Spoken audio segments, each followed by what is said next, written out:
Nick Talop. Alors je tiens à la base vous dire que je devais prévoir des comic dub, mais vu que c'était trop galère à finir dans les temps, j'ai préféré vous donner ce nouveau format d'émission. J'espère qu'il vous plaira. Allez, bon visionnage.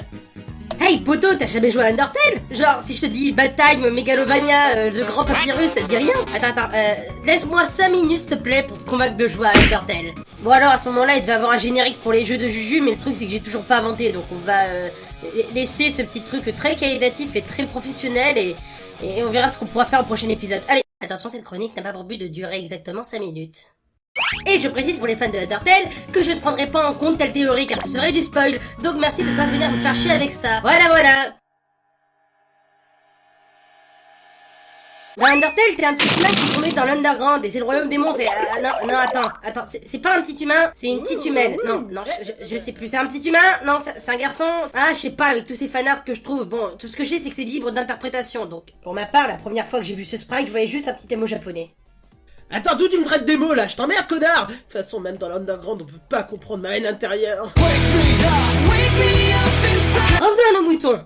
Le petit problème, c'est qu'auparavant, les humains et les monstres se sont foutus sur la gueule, et les monstres ont été emprisonnés sous terre, à l'aide d'une barrière magique recréée par Donald Trump l'enchanteur. Depuis, ils ont une haine sans fin envers les humains. Et le petit défi qui se coule, c'est qu'en plus d'être aussi indésirable qu'un cornichon dans un Big Mac, la barrière magique ne peut être détruite qu'avec l'aide d'âmes humaines. Ils ont donc besoin de te tuer pour ensuite prendre ton âme et l'absorber afin de détruire la barrière.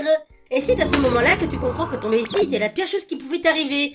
À moins que ça pourrait être pire. Oh, s'il vous plaît, me faites pas de mal. Je ne suis encore qu'un enfant à la sexualité douteuse. Ça va, vous rincez l'œil? Ah, pas de panique. Dans l'underground, tout n'est pas rose, mais tout n'est pas noir non plus. Il y aura des monstres qui seront gentils avec toi et qui voudront même t'aider à sortir de ce pétrin, tandis que d'autres voudront te capturer ou te mettre à mort à tout prix pour extirper ton âme.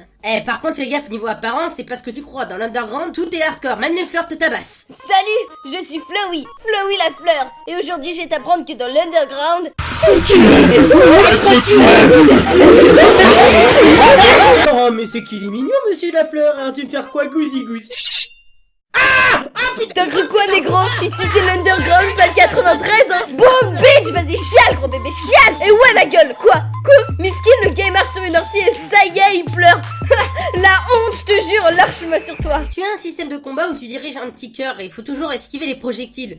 Par contre, à chaque gros boss, le cœur change de couleur et le gameplay change avec. Mais ça ne s'arrête pas là. Deux choix s'offrent à toi à chaque combat. Soit tu peux choisir la voie de la violence et tuer les monstres qui te barrent la route, même ceux qui sont sympas de base avec toi. Pour que tu te sentes à l'aise dans l'underground, je t'ai fait une tarte. Mais elle est dégueulasse. Vous voulez quoi? Les mots sont comme des poignards. Ou bien à l'inverse, tu peux devenir leur ami grâce à une série d'actions, comme leur faire des blagues, les consoler, ou bien nettoyer leur armure pour qu'ils puissent aller pécho leurs collègues. Non, c'est pas une blague. T'as vraiment deux gars qui te barrent la route et tu dois vraiment les jarter comme ça dans ce petit attaque. Une fois le monstre sympathisé, il vous épargnera. Et ça peut même marcher avec les monstres qui ne vous aiment pas du tout. Humain, tu es en état d'arrestation. Tu ne passeras pas cette frontière et tu es désormais mon prisonnier. Ouais, ou au pire, je t'invite au grec. Personne ne m'avait invité au grec auparavant. Et d'ailleurs, on peut vraiment avoir un rencard avec certains monstres. Je rassure certains, c'est une grosse parodie de jeu de date, rien de sérieux. Dommage, Toriel, elle est bonne. Alors, humain, tu es plus harissa ou samouraï? Ni l'un ni l'autre, je préfère le sel. C'est bon avec les frites. Bon, ça c'était le petit côté mignon et rigolo d'Undertale, mais où est le côté sérieux dans tout ça?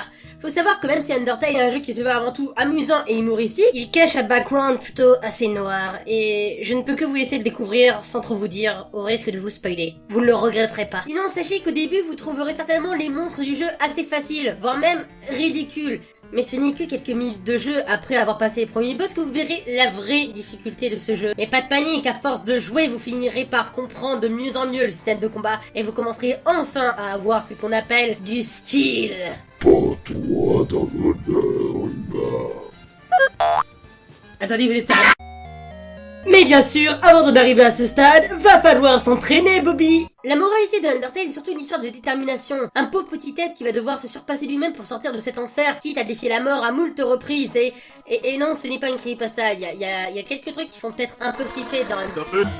Sinon, c'est un jeu qui aime bien casser le quatrième mur. Bref, sachez par contre que le jeu vous fera culpabiliser selon les choix que vous faites. Que ce soit tuer un monstre ou bien l'épargner, la moindre de vos actions peut changer l'avenir. Même que selon vos choix, certains feront tout pour vous arrêter. quitte à avancer vers leur propre mort. Ok, petite merde, prépare-toi au combat le plus coriace de toute ta vie.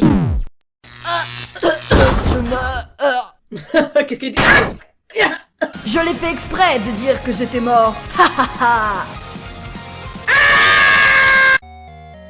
Aussi, les musiques de ce jeu sont super cool et très prenantes. Elles sont toujours adaptées aux monstres et au moment précis du jeu. Tu sais, c'est un peu comme un film d'Adam Sandler, sauf que là, les musiques, elles sont bien.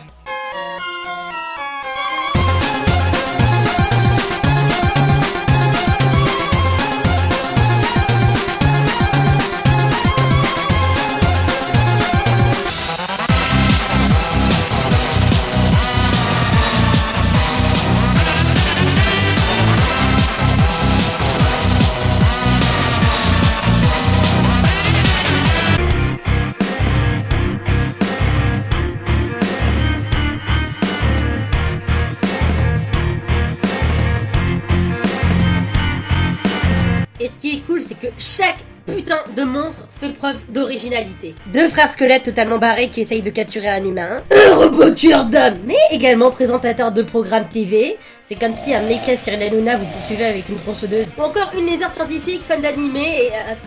Attends, 2 secondes. Tu regardes quoi, Alphys? Tu regardes Dragon Ball Super sans moi?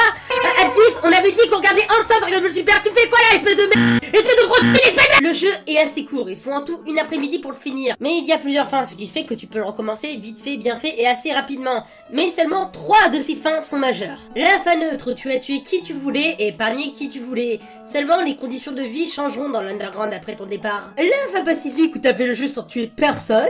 Et la fin génocide où tu as fait le jeu en tuant tous ceux qui bougent et en affrontant des boss de plus en plus durs. Pour ma part, c'est ma fin préférée. Quoi qu'il arrive, vers la fin du jeu, et je dis bien vers la fin et pas à la fin, merci, je ne spoil rien du tout.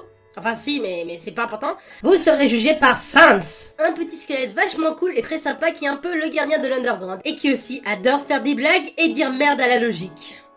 Alors, ce verdict? Eh bien, franchement, je trouve que c'était un bon épisode. En fait, je me parlais de mon jugement. Oh, bah, tu t'es ramené, tu as foutu un peu le sbeul en ville, tu as tué des gens, t'as traumatisé mon frère à vie avec ton histoire de sel et de frites, donc tu as fait la voie génocide. Alors, on va dire que t'es un gros connard? Pardon? Je te permets pas. Je m'en bats le coccyx, frère. Moi, je suis là pour juger tes actes et faire des blagues tout le long du jeu. Ah, bah ça explique pourquoi t'as pas bougé ton cul lorsque j'ai tué ton frère et tous tes amis. Monsieur faisait des blagues. Ce qu'il est drôle, c'est sur quel thème la prochaine?